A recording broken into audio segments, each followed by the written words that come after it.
नमस्कार, मैं Ashok Kumar Maninder science school की कला वर्ग की ऑनलाइन क्लास में एक बार फिर से आपका हार्दिक स्वागत करता हूं। आज देखो हम टॉपिक पढ़ेंगे जो विश्व की प्रमुख जो पर्यावरणीय समस्याओं के बारे में अध्ययन कर रहे थे, जिसमें हमने अम्ल वर्षा के एसिड रेन के बारे में अध्ययन किया।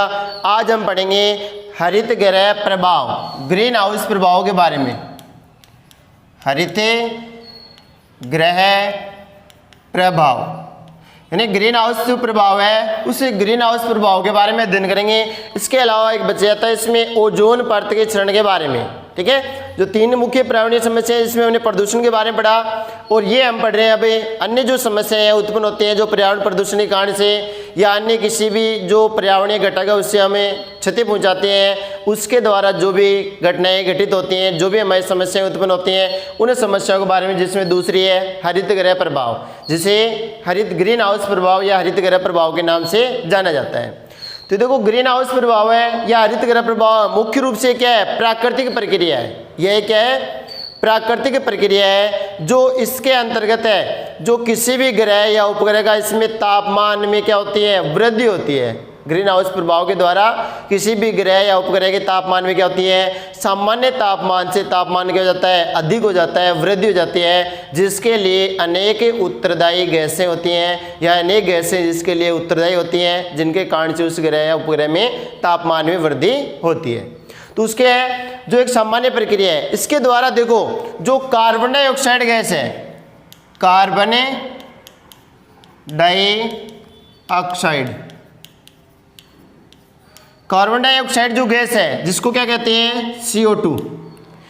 कार्बन डाइऑक्साइड गैस है, यह गैस वायुमंडल में देखो विद्यमान रहती है। वायुमंडल में जो नाइट्रोजन है, कार्बन डाइऑक्साइड है, ऑक्सीजन है, नियोन है, जो अन्य गैसें हैं, तो जोन है, अनेक प्रकार की जो गैसें इसमें क्या होती है? विद्यमान है।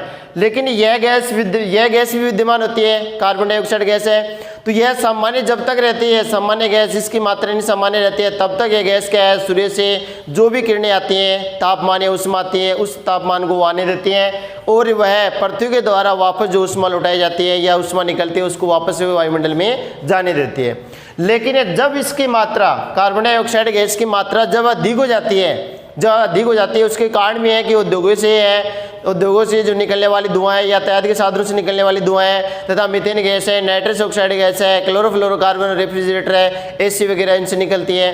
तो उन सभी से इसकी मात्रा क्या जाती है? जो बढ़ जाती है। ठीक है, ये अनेक गैसें हैं तो जिनसे उसकी एक कार्बन डाइऑक्साइड गैस की मात्रा अगर सामान्य रूप से बढ़ जाती है तो वह एक परत बना लेती है, वह एक वायुमंडल में एक परत बना लेती है। जब सूर्य से पराबैंगनी किरणें आती हैं या सूर्य से जो भी तापमान आता है उसको आने देती हैं, लेकिन जब पृथ्वी के द्वारा उष्मा वापस लौटाई जाती है तो उसको यह जाने नहीं देते हैं, जिसके कारण से उस क्षेत्र विशेष का तापमान क्या जाता है? बढ़ जाता है। उस तापमान में क्या हो जाती है? वृद्धि हो जाती है। उसे तापमान में क्या हो जाती है? वृद्धि हो जाती है। और इस तापमान वृद्धि को हम क्या कहते हैं? ग्रीन हाउस प्रभाव या उसे क्या कहते हैं? हरित गृह प्रभाव कहा जाता है, जो हमारे लिए, जो वनस्पति के लिए, जीव जंतु के लिए, प्राणी जात के लिए, सभी के लिए क्या होता है? हानिकारक होता है। तो यह है ग्रीन हाउस प्रभाव। अब आते हैं देखो ग्रीन हाउस प्रभाव के लिए या हरित गृह प्रभाव के लिए उत्तरदायी कैसे? ग्रीन हाउस प्रभाव के लिए उत्तरदायी गैसें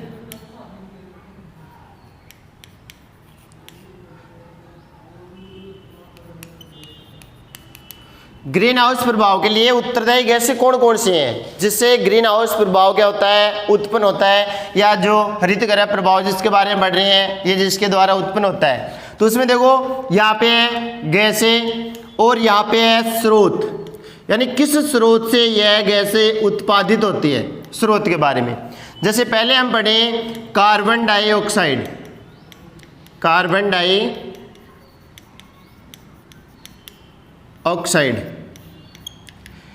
मुख्य रूप से इसका जो स्रोत है कहाँ से उत्पादित होती है? औद्योगों से। कहाँ से होती है?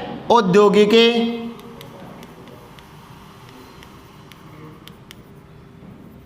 इकाइयों से। कहाँ से प्राप्त होती है? कार्बन डाइऑक्साइड गैस है औद्योगिक इकाइयों से तथा ईंधन के दहन से। औद्योगिक इकाइयाँ तथा कहाँ से होती है, ईंधन के दहन से कार्बन डाइऑक्साइड गैस क्या होती है, उत्सर्जित होती है। इसके अलावा जो यातायात के साधन है उसके द्वारा भी क्या होती है, कार्बन डाइऑक्साइड गैस उत्सर्जित होती है, या इसके स्रोत हैं जो कहाँ से उत्पन्न होती है। तो इसमें कार्बन डाइऑक्साइड गैस है जिसको क्या कहते हैं, CO2 के नाम से भी जाना जाता है, जो औद्योगिक इकाइयों से जो चिमनियों से निकलने वाली धुआं है उससे उत्पादन होती है। तथा इसके अलावा जो ईंधन दहन से, ईंधन दहन है जो हम जीवाश्म ईंधन जलाते हैं, लकड़ी है, कोयला है, पेट्रोलियम पदार्थ है, या अन्य जो प्राकृतिक गैस है उसके द्वारा भी जो क्या निकलती है, कार्बन डाइऑक्साइड गैसें निकलती है। ठीक है। दूसरा इसमें आता है मीथेन। दूसरा कौन सा आता है, मीथेन गैस है जो मुख्य रूप से कहाँ से उत्पादित होती है, पशुओं की जुगाली से, पशुओं की जुगाली तथा धान की जो खेती की जाती है, चावल की जो खेती की जाती है उससे, धान की खेती से इस गैस का क्या होता है, उत्सर्जन होता है या निर्माण होता है। मीथेन गैस है पशुओं की जो जुगाली है इससे तथा धान की खेती से मीथेन गैस का क्या होता है, उत्सर्जन होता है। ठीक है। इसके बाद में तीसरी गैस आती है हरित गृह प्रभाव के लिए उत्तरदायी गैसों में, जिसमें नाइट्रस ऑक्साइड। कौन सी आती है, नाइट्रस ऑक्साइड गैस आती है जो तीसरी है, nitrous oxide. Nitrous oxide gas है देखो कहाँ से होती है, जो उर्वरकों से, उर्वरक जो होते हैं जो खाद बनाने वाले होते हैं, जो खाद बनाई जाती है, जो रासायनिक खाद होती है उसके द्वारा निकलने वाली, जब हम इसको खेती में काम में लेते हैं तो उससे कौन सी गैस उत्सर्जित होती है, नाइट्रस ऑक्साइड गैस है वो उत्सर्जित होती है। वह भी क्या है, हरित गृह प्रभाव के लिए या ग्रीन हाउस प्रभाव के लिए उत्तरदायी गैस है। 4 में आता है क्लोरोफ्लोरोकार्बन।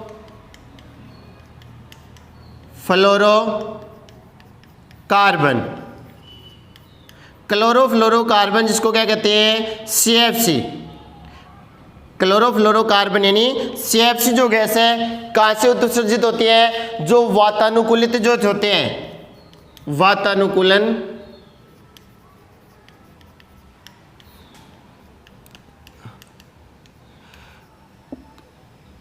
वातानुकूलित यंत्रों से तथा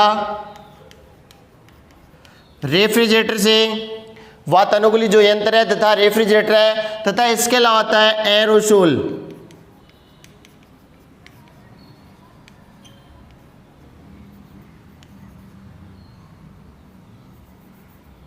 एरोसोल फार्म, इनके द्वारा क्या होती है, जो गद्दे होते हैं, एरोसोल फार्म है, वातानुकूलित जो यंत्र है, रेफ्रिजरेटर है, एरोसोल फार्म है, इसके अलावा गद्दे हैं, ये सभी इनके द्वारा क्या होती है, क्लोरोफ्लोरोकार्बन क्या होती है, उत्सर्जित होती है। इसमें भी अनेक जो क्या होते हैं, गैस होते हैं, जिसमें जो है फ्रेन है, जिसमें कौन सी गैस है, फ्रेन या फ्रेन गैस है जो सबसे घातक CFC है।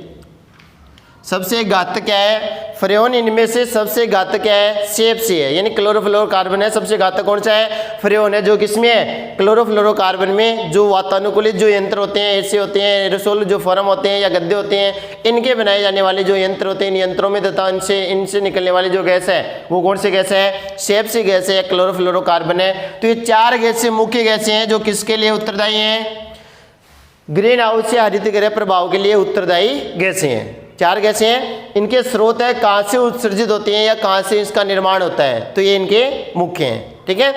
इसके बाद में आता है इनके कारणों के बारे में। इसके बाद में आता है ग्रीन हाउस प्रभाव के कारण। ठीक है, इसको मिटा देता हूं मैं एक बार।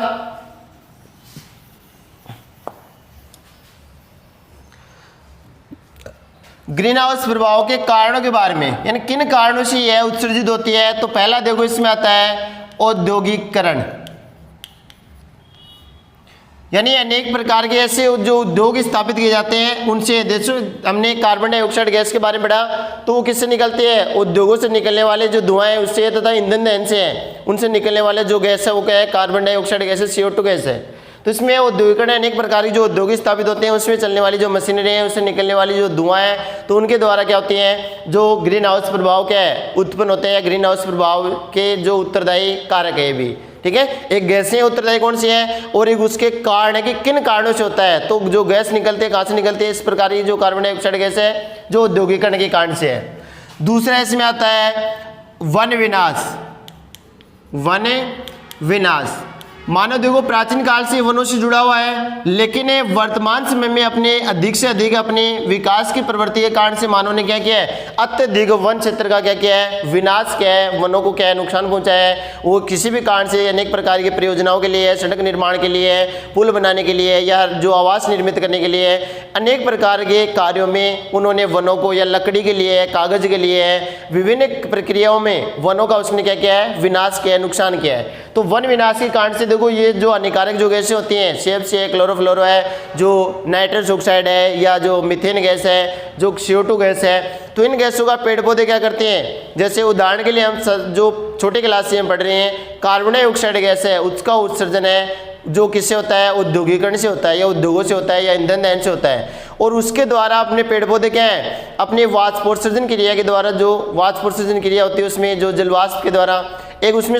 जो संश्लेषण की क्रिया होती है, तो उसके द्वारा पेड़ पौधे क्या है, उस गैस का अवशोषण करते हैं और कार्बन डाइऑक्साइड गैस का अवशोषण करके अपना भोजन बनाते हैं, जिसके द्वारा वो अपना भोजन बनाते हैं। तो उसमें वन विनाश के कारण अगर वन कम हो जाएंगे तो उस गैस का अवशोषण क्या हो जाएगा, कम हो जाएगा, तथा जो ऑक्सीजन छोड़ते हैं पेड़ पौधे उसकी मात्रा भी क्या हो जाएगी, कम हो जाएगी, जिसके कारण से जो कार्बन डाइऑक्साइड गैस है उसका मात्रा वायुमंडल में क्या हो जाएगी, बढ़ जाएगी। तो वन विनाश के कारण से भी क्या है, हरित गृह प्रभाव क्या होते हैं, उत्पन्न होते हैं। ठीक है। इसके बाद में तीसरा इसमें आता है जीवाश्म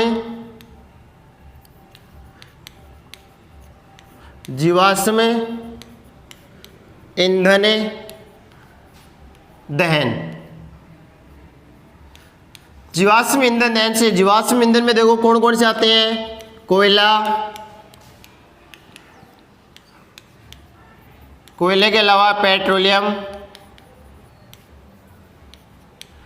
इसके अलावा प्राकृतिक गैस, इसके अलावा आता है लकड़ी, जो जलाऊ लकड़ी होती है। तो ये सभी किसके अंतर्गत आते हैं, जीवाश्म ईंधन के अंतर्गत आते हैं। तो जीवाश्म ईंधन के दहन से, यानी जब हम जीवाश्म ईंधन को जलाते हैं, लकड़ी को जलाते हैं, कोयले को जलाते हैं, पेट्रोलियम पदार्थ या प्राकृतिक गैस को जलाने से क्या है, जो गैस निकलती है, कौन सी जीवाश्म ईंधन के द्वारा कौन सी गैस निकलती है, ईंधन दहन से जो कार्बन डाइऑक्साइड गैस निकलती है। तो उसके द्वारा भी जीवाश्म ईंधन के दहन से भी क्या है, जो हरित गृह प्रभाव क्या होते हैं, उत्पन्न होते हैं, जिसमें कार्बन डाइऑक्साइड गैस या CO2 गैस क्या होती है, उत्पन्न होती है। ठीक है। उसके बाद में 4 नंबर में आता है रेफ्रिजरेटर।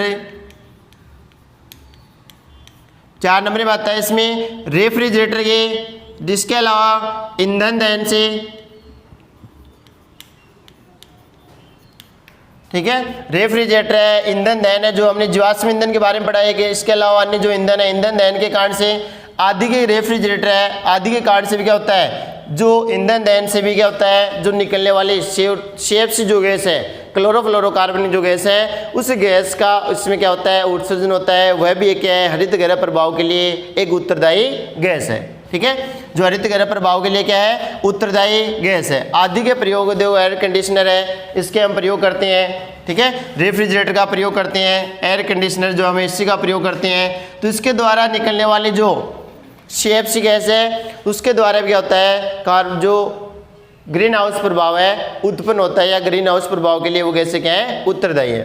तो 4 कारण मुख्य औद्योगिकरण है, वन विनाश है, जीवाश्म ईंधन है, तथा रेफ्रिजरेटर या एयर कंडीशनर के प्रयोग से या उपयोग से निकलने वाली जो गैसें हैं, उनके द्वारा हरित गृह प्रभाव के लिए प्रमुख कारण है। ठीक है, ये हरित गृह प्रभाव के लिए कारण है। इसके बाद में अगला आता है इसमें इसके दुष्प्रभाव के बारे में, इसके दुष्प्रभाव के बारे में, किसके कौन कौन से गलत प्रभाव, ये तो कारण है कि किन कारणों से उत्पन्न होती है। अब आता है इसमें इसके गलत जो प्रभाव है, तो कौन कौन से गलत प्रभाव है। तो पहला इसमें देखो, दुष्प्रभाव से, जो ग्रीन हाउस प्रभाव से क्या होता है, पहला काम होता है इसमें तापमान में वृद्धि होती है। जिस क्षेत्र में ग्रीन हाउस प्रभाव होता है उस क्षेत्र में तापमान क्या हो जाता है, बढ़ जाता है, तापमान में वृद्धि होती है। जो अभी हमने पढ़ा कि जो सूर्य से आने वाली जो किरणें उनको आने देती हैं, लेकिन उसकी जब परत मोटी हो जाती है तो पृथ्वी की जो ऊष्मा है उसको वापस अंतरिक्ष में लौटने नहीं देती है, जिसके कारण से उस क्षेत्र विशेष का तापमान क्या जाता है, बढ़ जाता है, तापमान में क्या हो जाती है, वृद्धि हो जाती है।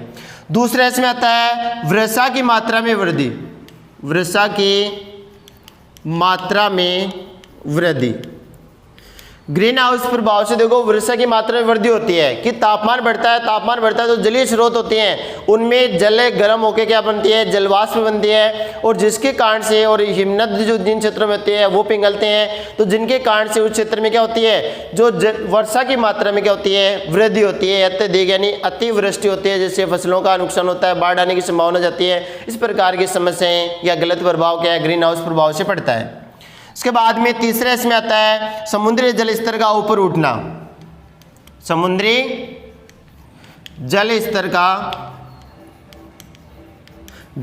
का ऊपर उठना, जो समुद्री जल स्तर है उसका ऊपर उठना, जैसे अभी बताया कि हिमनद है वो पिघलते हैं, पिघलने के कारण से क्या है, वो पानी नदी नालों के माध्यम से कहाँ जाता है, समुद्र में प्रवेश करता है, तो समुद्री जल स्तर ऊंचा उठता है, जिसके कारण से तटवर्ती जो क्षेत्र है वो क्या है, जलमग्न हो जाते हैं, उनमें क्या होती है, हानि होती है, बाढ़ के हालात हो जाते हैं, जिससे क्या होते हैं, अत्यधिक नुकसान होता है। मछुआरे हैं यानी जो तटवर्ती क्षेत्र में निवास करने वाले लोग हैं उनको इससे क्या होता है, हानि होती है, नुकसान होता है।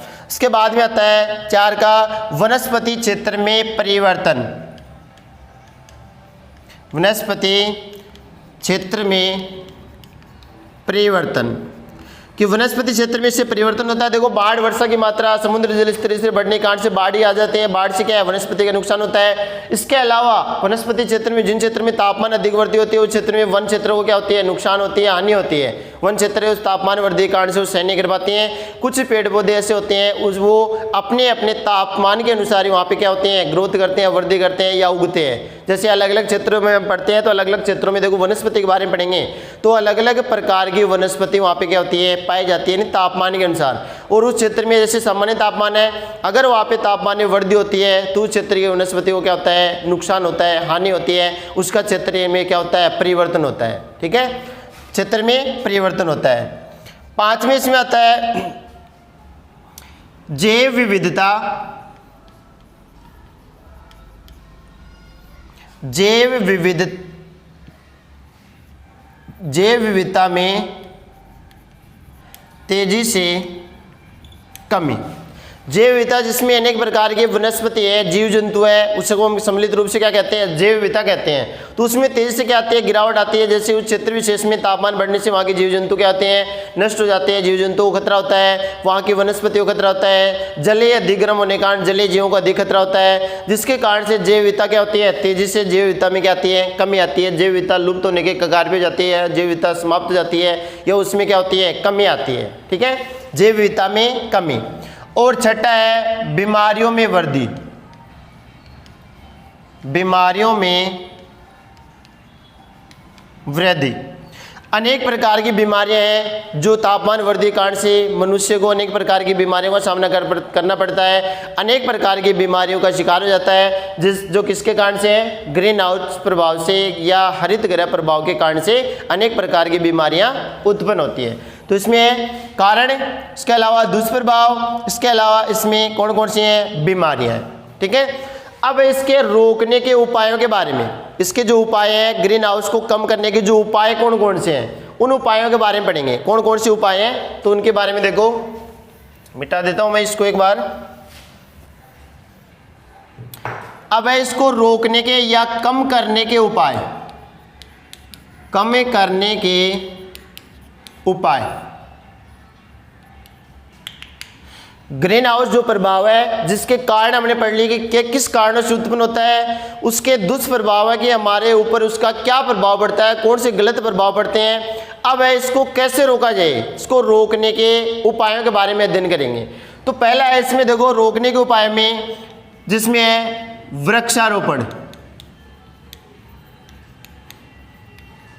इसमें है वृक्षारोपण। अधिक से अधिक क्या करना चाहिए, वृक्षारोपण करना चाहिए, यानी पेड़ पौधे अधिक से अधिक पेड़ पौधे लगाएं ताकि क्या है जो जो CO2 गैस है या अन्य प्रकार के जो ग्रीन हाउस प्रभाव के लिए उत्तरदायी गैस है उनका ये पेड़ पौधे क्या कर सके, अवशोषण कर सके। तो इसके लिए क्या लगाया जाना चाहिए, अधिक से अधिक पेड़ पौधे लगाए जाए, अधिक से अधिक वृक्षारोपण, यानी वृक्षारोपण की मात्रा में वृद्धि, अधिक से अधिक वृक्षारोपण करना।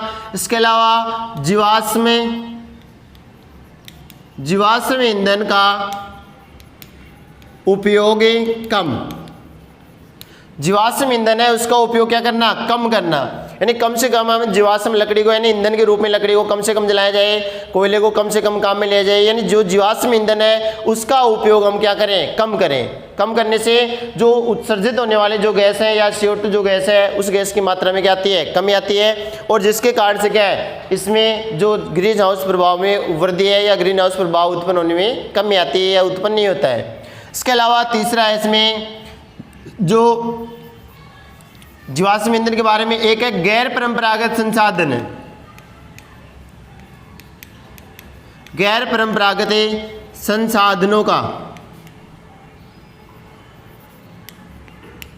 संसाधनों का प्रयोग, यानी ऊर्जा के लिए जो भी गैर परंपरागत संसाधन है, सौर ऊर्जा है, पवन ऊर्जा है, भूतापीय ऊर्जा है, बायोगैस है, बायोमास है, इन सभी गैर परंपरागत जो ऊर्जा के संसाधन है, इन संसाधनों का प्रयोग क्या किया जाए, अधिक से अधिक किया जाए। उन संसाधनों का उपयोग अधिक से अधिक किया जाए। इसके अलावा 4 नंबर में आता है जो AC है या रेफ्रिजरेटर है, रेफ्रिजरेटर, ठीक है। एक है एयर कंडीशनर है, इनका उपयोग क्या किया जाए, कम किया जाए, यानी कम से कम इनका उपयोग किया जाए ताकि इनसे निकलने वाली जो क्या है CFC जो गैस है, क्लोरोफ्लोरोकार्बन जो गैस है, उसका उत्सर्जन कम हो, और जो ग्रीन हाउस प्रभाव के लिए क्या है कि महत्वपूर्ण है कि उत्तरदायी गैस है, यानी उसके प्रभाव को रोकने के लिए या क्लोरोफ्लोरो गैस के प्रभाव को रोकने के लिए, कार्बन के प्रभाव को रोकने के लिए क्या है, रेफ्रिजरेटर और AC का प्रयोग क्या किया जाए, कम किया जाए, ठीक है। तो ये सभी हैं जिसमें इनके ग्रीन हाउस प्रभाव या हरित गृह प्रभाव को कम करने के लिए क्या है, उपाय है, या कम करने के कौन कौन से उपाय हैं जिसके द्वारा हम ग्रीन हाउस प्रभाव को रोक सकते हैं, रोकने के उपाय या कम करने के उपायों के बारे में, ठीक है। तो ये 4 कारण हैं जिसमें वृक्षारोपण है, अधिक से अधिक वृक्षारोपण किया जाए, जीवाश्म ईंधन का उपयोग कम किया जाए, गैर परंपरागत संसाधनों का उपयोग अधिक किया जाए जलाने के लिए, इसके अलावा रेफ्रिजरेटर या क्लोरोफ्लोरोकार्बन है उसका उत्सर्जन कम करने के लिए इसमें रेफ्रिजरेटर तथा एयर कंडीशनर इनका उपयोग कम किया जाए, ठीक है। तो ये इसके उपाय है। अब आगे कुछ है जो ग्रीन हाउस प्रभाव के द्वारा इसमें कुछ परिवर्तन हुए, उन परिवर्तनों के बारे में अध्ययन करेंगे, तो वो देखो आगे। अब देखो आगे ग्रीन हाउस प्रभाव से विश्व में कुछ देखो प्रभावित क्षेत्र हैं जिसमें है भारत सहित 6 देश देखो प्रमुख हैं जो ग्रीन हाउस प्रभाव से क्या है, प्रभावित देश हैं या प्रभावित क्षेत्र हैं, जिसमें भारत सहित है, देखो भारत आता है, भारत के अलावा मालदीव, ठीक है, मालदीव आता है, इसके अलावा भूटान, श्रीलंका, भूटान है, श्रीलंका है, नेपाल और बांग्लादेश, ठीक है। ये 6 देश है, देखो भारत सहित 6 देश हैं जो क्या है विश्व में या वैश्विक जो ग्रीन हाउस प्रभाव है या हरित गृह प्रभाव से क्या है सबसे अधिक प्रभावित देश हैं, जिसमें भारत है, मालदीव है, भूटान है, श्रीलंका है, नेपाल है और बांग्लादेश है। लगभग भारत और भारत के क्या है पड़ोसी देश हैं जो विश्व में सबसे अधिक क्या है ग्रीन हाउस से क्या है प्रभावित देश है, ठीक है। इसके अलावा ये तो है, इसके अलावा आता है कि जो प्रतिवर्ष देखो हिमनद है वो प्रतिवर्ष क्या है जो पीछे खिसक रहा है, यानी किसके कारण से, ग्रीन हाउस प्रभाव के कारण से, जो हमने पढ़ा था उसके जो दुष्प्रभाव है कि जो समुद्री जल स्तर है उसका ऊपर उठना, तो किसके कारण से है, हिमनदों के पिघलने के कारण से क्या है, नदियों के द्वारा वो जल कहाँ पहुँचता है, समुद्र में पहुँचता है, जिसके कारण से समुद्री जल स्तर क्या होता है, ऊंचा उठता है। तो देखो हिमनदी के कारण से प्रतिवर्ष है जो इसके ग्रीन हाउस प्रभाव के कारण से प्रतिवर्ष हिमनद है वो 1.7 मिलीमीटर 1.7 मिलीमीटर क्या हो रहे हैं, पीछे खिसक रहे हैं या पीछे हट रहे हैं, पीछे खिसक रहे हैं। किसके कारण से, ग्रीन हाउस प्रभाव के कारण से प्रतिवर्ष जो हिमनद है, जो बर्फ जो है जैसे हिमालय पर्वतीय क्षेत्र है या बर्फ के शिलाखंड है वो क्या है 1.7 मिलीमीटर क्या है प्रतिवर्ष क्या हो रही है, पीछे की ओर खिसक रहे हैं, यानी इतनी रफ्तार है किसके द्वारा, ग्रीन हाउस प्रभाव के द्वारा तापमान में वृद्धि के कारण से, ठीक है। जब भारत में देखें तो भारत में देखो एक गंगोत्री, भारत में जो गंगा नदी का उद्गम स्थल है गंगोत्री में जो गंगोत्री हिमनद है, गंगोत्री हिमनद है वो उस यानी ग्रीन हाउस प्रभाव के कारण से वर्तमान तक यानी अब तक वह 23 मीटर क्या हो चुका है, पीछे खिसक चुका है, 23 मीटर पीछे खिसक चुका है, किसके कारण से? ग्रीन हाउस प्रभाव के कारण से या हरित गृह प्रभाव के कारण से। भारत में भी जो गंगोत्री हिमनद है, जहाँ से गंगा नदी का उद्गम स्थल है, वह अब तक यानी वर्तमान तक अपने मूल स्थान से 23 मीटर पीछे हट चुका है या पीछे खिसक चुका है। ठीक है, इसके बाद में आता है कि विश्व में सबसे अधिक प्रदूषित शहरों के बारे में आता है कि विश्व में सबसे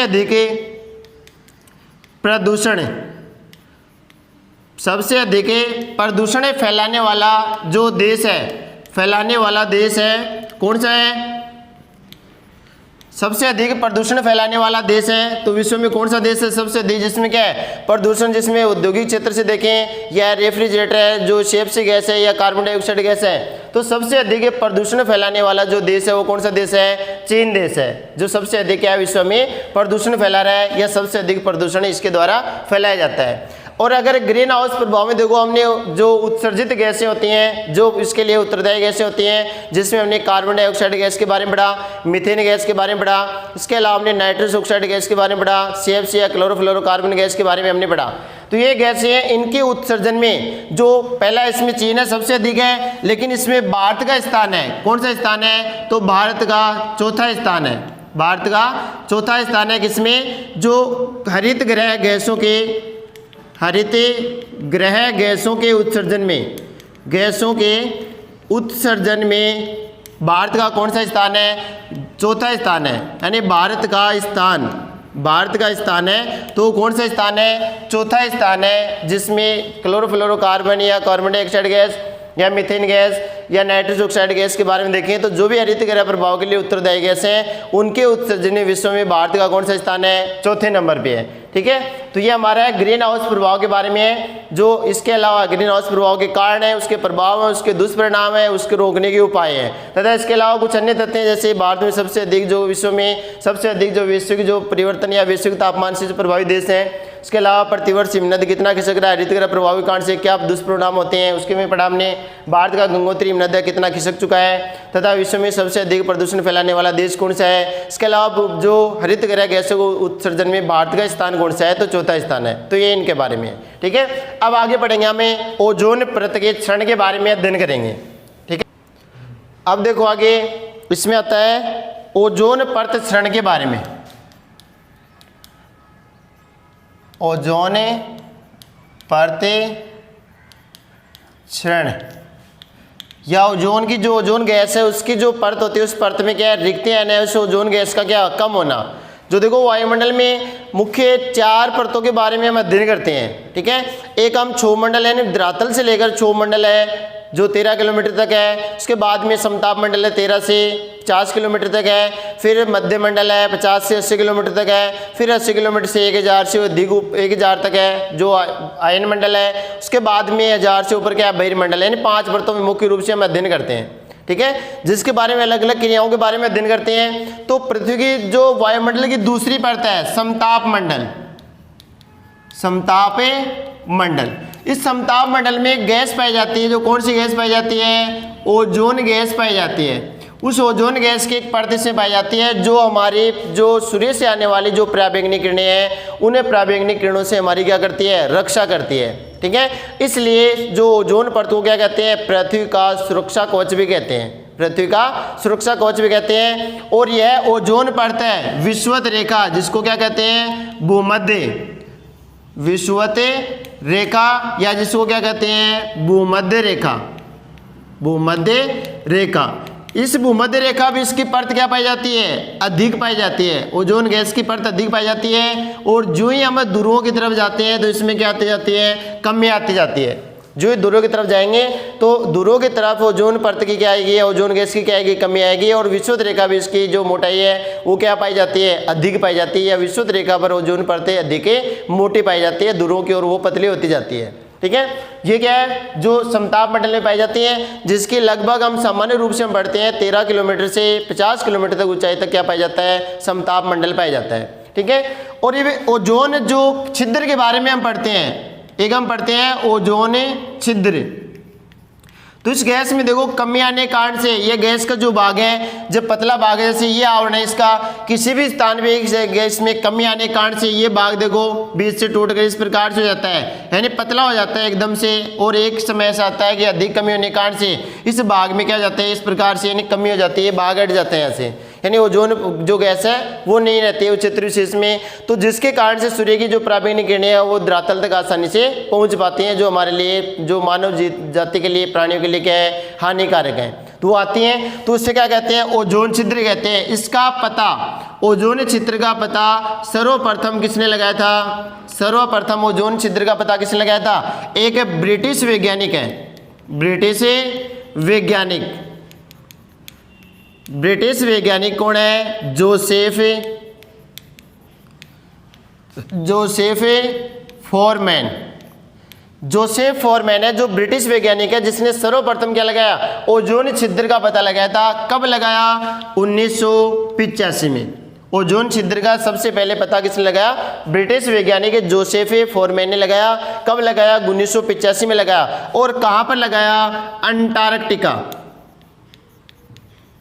अंटार्कटिका जो महाद्वीप है उस अंटार्कटिका में या अंटार्कटिका के ऊपर ओजोन छिद्र का सबसे पहले पता लगाया उसने, या ब्रिटिश वैज्ञानिक ने सर्वप्रथम उसने पाया कि जो वसंत ऋतु आती है, हम पढ़ते हैं देखो ऋतु के बारे में, बसंत ऋतु है, शीत ऋतु है, सर्द ऋतु है, वर्षा ऋतु है, ग्रीष्म ऋतु है, इन ऋतु के बारे में।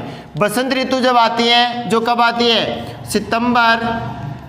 सितंबर से लेकर अक्टूबर तक, सितंबर और अक्टूबर में जो ऋतु को क्या कहते हैं? हम बसंत ऋतु कहते हैं। तो इसने ब्रिटिश वैज्ञानिक है जोसेफ फोरमैन ने पाया कि बसंत ऋतु में अंटार्कटिका जो महाद्वीप है, इस अंटार्कटिका महाद्वीप में के ऊपर क्या आ जाती है? रिक्तता आ जाती है, यानी कमी आ जाती है।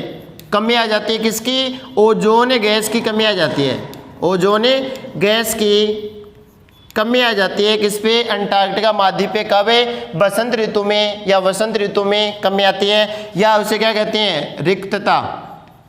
रिक्तता। और इस रिक्तता को इसने क्या नाम दिया है? ओजोन छिद्र का है। उस रिक्तता को इसने क्या कहा है? ओजोन छिद्र का है, जो कब आती है? वसंत ऋतु में आती है। तो ये किसने कहा है? जो जोसेफ फोरमैन है, जो एक ब्रिटिश वैज्ञानिक है, सर्वप्रथम क्या है? ओजोन छिद्र का पता लगाया था। कहाँ पे? अंटार्कटिका महाद्वीप में लगाया था। ठीक है, उसके बाद में आते हैं, ये तो समताप मंडल में पाए जाते हैं। ओजोन परत क्या है, इसका क्षरण कैसे होता है, यानी ओजोन गैस में जो क्या आती है? कमी आने के कारण से है। अब आता है इसके कारणों के बारे में। कारण कि ओजोन परत के क्षरण के कौन कौन से कारण है, उन कारणों के बारे में पढ़ेंगे। ठीक है, इसमें कारण है, मुख्य कारण देखो क्या है? हैलोजन गैसें होती हैं। इसका मुख्य कारण कौन से हैं? जो हैलोजन जो गैसें हैं, वो हैलोजन गैसें इसका क्या है? मुख्य कारण है। इन गैसों की वृद्धि होने के कारण से क्या है? जो ओजोन परत में या ओजोन छिद्र में क्या आती है? कमी आती है। जिसमें देखो हैलोजन गैसें कौन कौन सी हैं? जिसमें क्लोरोफ्लोरोकार्बन,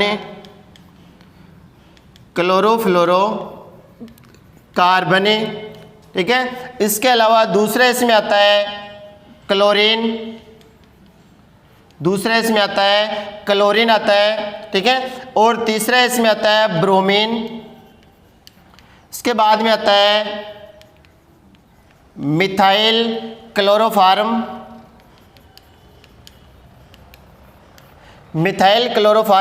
और एक इसमें आता है कार्बन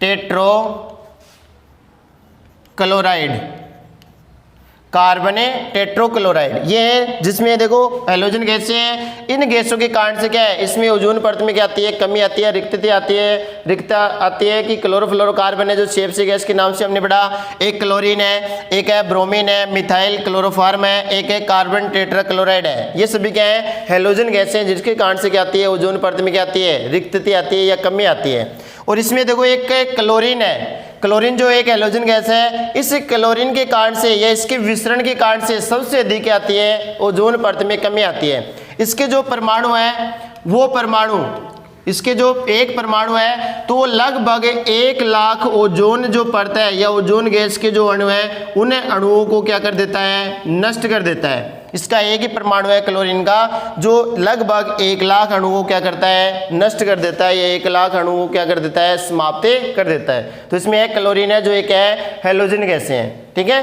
तो इसके ये क्या है, कारणों के बारे में है। आगे इसके उपायों के बारे में और इसके दुष्प्रभाव के बारे में अध्ययन करेंगे। अब देखो आगे आता है ओजोन परत के जो प्रभाव के बारे में, यानी हमें क्या प्रभाव पड़ता है उससे, ओजोन परत क्षरण से कौन कौन सी हानियां होती हैं या लाभ होता है। तो लगभग देखो उसके क्षण नुकसान हो रहा है ओजोन परत का, तो उससे हमें क्या होती है, हानि होती है, लाभ की न होता, लाभ की बजाय क्या होती है, हानि अधिक होती है। यानी नुकसान होता है क्योंकि उसमें ओजोन परत जो हमारी पृथ्वी का क्या कहलाता है, रक्षा कवच कहलाता है। अगर उसमें नुकसान होता है तो हमें उससे क्या होती है, अनेक प्रकार की हानियां, नुकसान होता है। तो उसमें देखो प्रभाव के बारे में, पहला प्रभाव इसमें देखो त्वचा रोग होते हैं अनेक प्रकार के, त्वचा कैंसर है, मोतियाबिंद है, मोतियाबिंद जैसे रोग, यानी मानव को त्वचा कैंसर है तथा मोतियाबिंद है, ऐसे रोग क्या है मानव में क्या होते हैं, उत्पन्न होते हैं, या मानव को इस प्रकार के रोग क्या होते हैं, ग्रस्त हो जाते हैं मानव, जिसके कारण से जो ओजोन परत में कमी आने के कारण से जो पराबैंगनी किरणें पृथ्वी तक पहुंच पाती है, जिससे अनेक प्रकार की बीमारियों का मानव को सामना करना पड़ता है। दूसरा इसमें आता है पराबैंगनी किरणों से पादपे प्लावक नष्ट हो जाते हैं। जो पेड़ पौधे होते हैं, जो प्लावक होते हैं, एक तो देखो मछली के खाने के लिए जो छोटे छोटे जीव होते हैं, जो जीव होते हैं वो प्लावक होते हैं, एक पादप प्लावक होते हैं छोटे, जो वो सभी क्या होते हैं, पराबैंगनी किरणों के कारण से क्या हो जाते हैं, नष्ट हो जाते हैं, या उनके जो पादप प्लावक समाप्त हो जाते हैं, ठीक है। तीसरा इसमें आता है फसलों की मात्रा एवं गुणवत्ता में कमी आती है, यानी फसलों की मात्रा में कमी आती है और उसकी गुणवत्ता, उसकी क्वालिटी है, उसकी जो उत्पादकता है उसमें मात्रा में कमी आती है तथा उसकी गुणवत्ता में क्या आती है, कमी आती है। किसके कारण से, जो ओजोन परत क्षरण के कारण से जो इसमें फसलों की मात्रा और जो गुणवत्ता में क्या आती है, कमी आती है। चौथा है इसमें देखो तापमान में वृद्धि होती है। भूमध्य जो सागरीय क्षेत्र हैं उन्हें भूमध्य सागरीय क्षेत्रों में या भूमध्य रेखीय जो क्षेत्र है उस भूमध्य रेखीय क्षेत्रों में तापमान में क्या होती है, वृद्धि होती है, जिसके कारण से तापमान में वृद्धि कारण से उन क्षेत्रों में निवास करने वाली जनसंख्या है उनका शारीरिक तथा मानसिक जो विकास होता है, शारीरिक तथा जो मानसिक जो विकास होता है वो विकास क्या हो जाता है, अवरुद्ध हो जाता है। शारीरिक और मानसिक विकास क्या हो जाता है, अवरुद्ध हो जाता है उन क्षेत्रों में। यानी तापमान वृद्धि के कारण से जिन क्षेत्रों में तापमान वृद्धि अधिक होती है उन क्षेत्रों में उस वहाँ के निवास करने वाले लोगों का शारीरिक विकास भी अवरुद्ध हो जाता है तथा उनका मानसिक विकास भी अवरुद्ध हो जाता है। किसके कारण से, ओजोन परत छिद्र या ओजोन परत रिक्तता के कारण से, ठीक है। अब है इसको बचाने के प्रयास के बारे में, कि बचाने के प्रयास या इसके उपाय कौन कौन से हैं, कि ओजोन परत को हम कैसे बचाया जाए या इसको रोकने के उपाय कौन कौन से हैं, ठीक है। तो इसके लिए देखो कुछ विश्व स्तर पर है, कुछ क्या है व्यक्तिगत स्तर पर इसके प्रयास किए गए हैं। लगभग इसमें हम पढ़ेंगे तो वो कौन से पढ़ेंगे, विश्व स्तर पर या जो राज्य या जो केंद्र या राष्ट्रीय स्तर पर किए जाने वाले प्रयासों के बारे में पढ़ेंगे, ठीक है।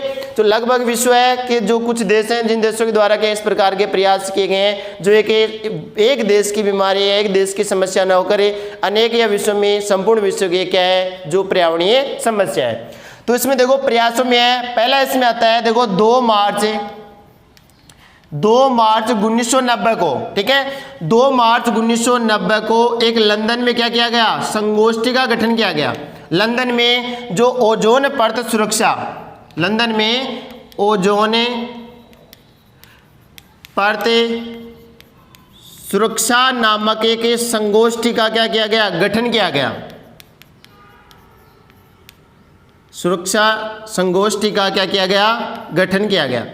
जो कहाँ पे किया गया, 2 मार्च 1990 को लंदन में ओजोन परत सुरक्षा नामक एक संगोष्ठी का क्या किया गया, गठन किया गया, जिसमें क्या है ओजोन परत सुरक्षा के लिए क्या है अनेक प्रकार की क्या है इसमें नियम या कानून कायदे या उसमें क्या है चर्चा की गई, बातचीत की गई। कब है, 2 मार्च 1990 को, कहाँ पे, लंदन में, ठीक है।